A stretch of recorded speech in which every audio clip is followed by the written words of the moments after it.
We will now tour the second floor of the Manny home. Our first stop will be the grandfather's room, used by Dr. James Manny in the latter years of his life. This is part of the 1820s or second addition to Oaklands.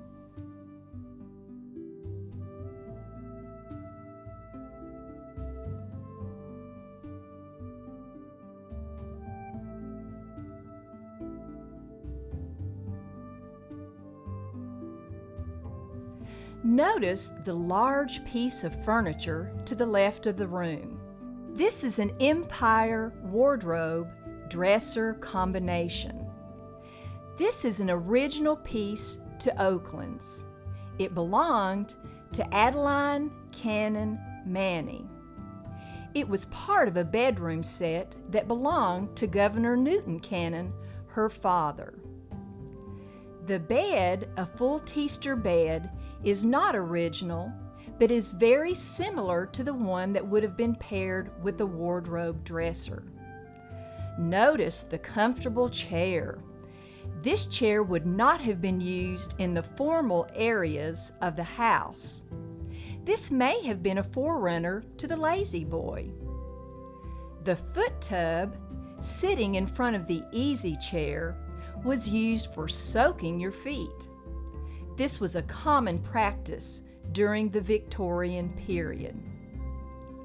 Family lore suggests that Confederate General Braxton Bragg also slept at one time in the grandfather's room.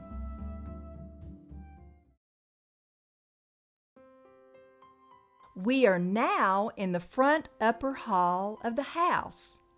This is part of the 1850s addition or last addition of the house. In front of us is the window Adeline told her daughter-in-law that she and the children ran to the morning of the forest raid. They could clearly view the battle on the front lawn. The front upper hall was more than just a passageway. It could be used as a bedroom if needed. In the winter months, this area would have become unusable with the lack of heating. However, in the summer months, this would have been one of the most comfortable rooms upstairs. Cross ventilation was created to pull the air throughout the house. The lovely large portrait is of the Keeble children. Pictured are three of Dr. Manny's grandchildren.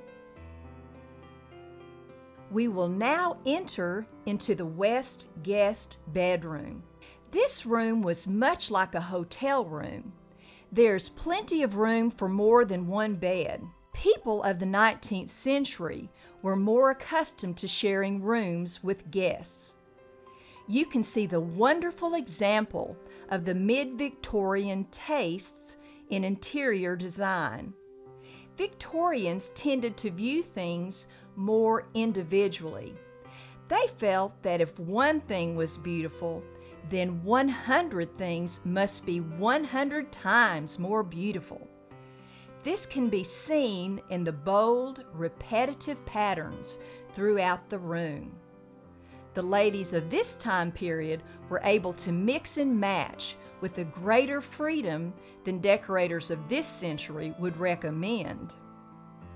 We cannot leave this room without noticing the massive bed. This bed is called a half-teaster. There is only half of a canopy. The posts on the footboard of the bed extend upward. This is to hold the mosquito netting that would be used in the warm months to prevent bugs biting while you slept. In the cooler months, the posts would be lowered and the netting put away.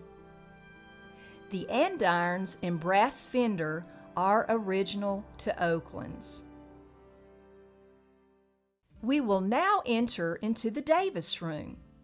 This room is smaller than the west guest bedroom.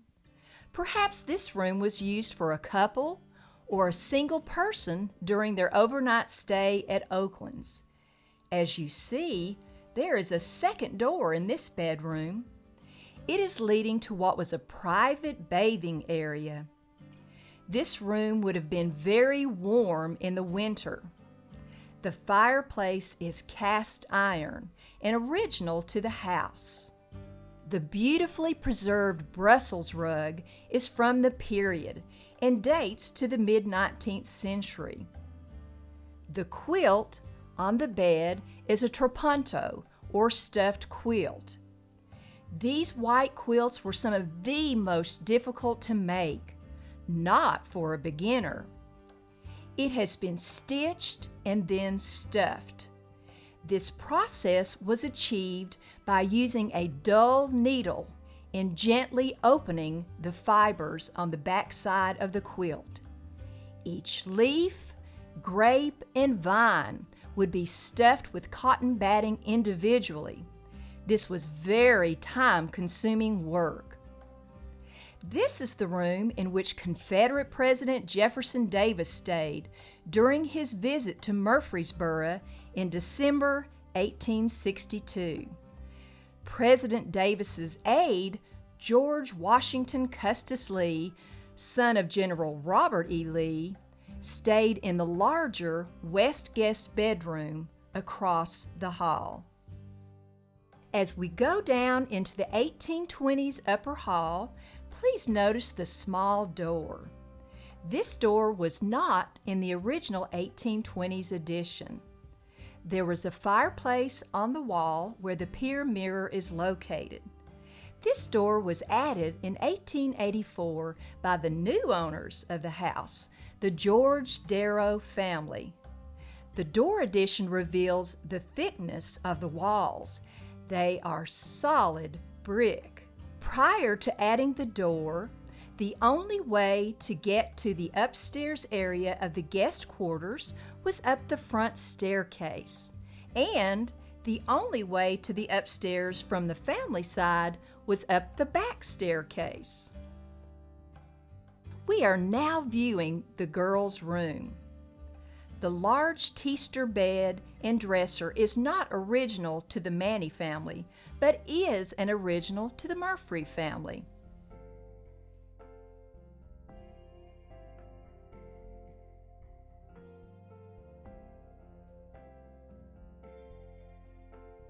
The samplers are not original to the Manny family, but are period pieces. They range in dates from 1831, 1834, 1838, and the 1840s. The girls would begin to learn to sew when they were very young, and these samplers were created by the girls as they practiced the various stitches. Most all samplers would include both alphabets and numbers, since the girls would need this skill when they set up their own households.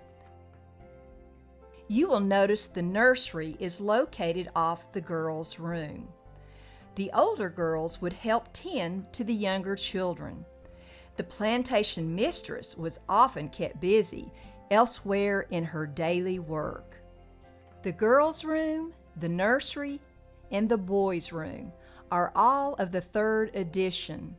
As we enter into the upper back hall area, you see photos of 5 of the 8 children of Lewis and Adeline Manny. The first one is Fanny Manny. She moved to Mississippi after marrying. Next is Lewis Manny Jr. Interestingly, he moved with 2 of his daughters to California in hopes of finding them wealthy husbands. Next is Precious Lavinia Manny in a post-mortem photo. She was only 13 months old when she passed away. Then you see Newton Cannon Manny, who later became a mayor of Murfreesboro. The last photo is of James Manny VII, whom we know moved to California. The boys' room displays toys which were commonly played with by young 19th century boys. The wooden toy horse was once a rocking horse. The tail and mane are made of real horsehair. Marbles was a very popular 1800s game, and those shown are made of clay. The sleigh bed is original to the Manny family. This concludes our tour of the second floor of the Manny home. Thank you for visiting Oaklands, and if you have any questions, please let one of our staff members know. They will be happy to help.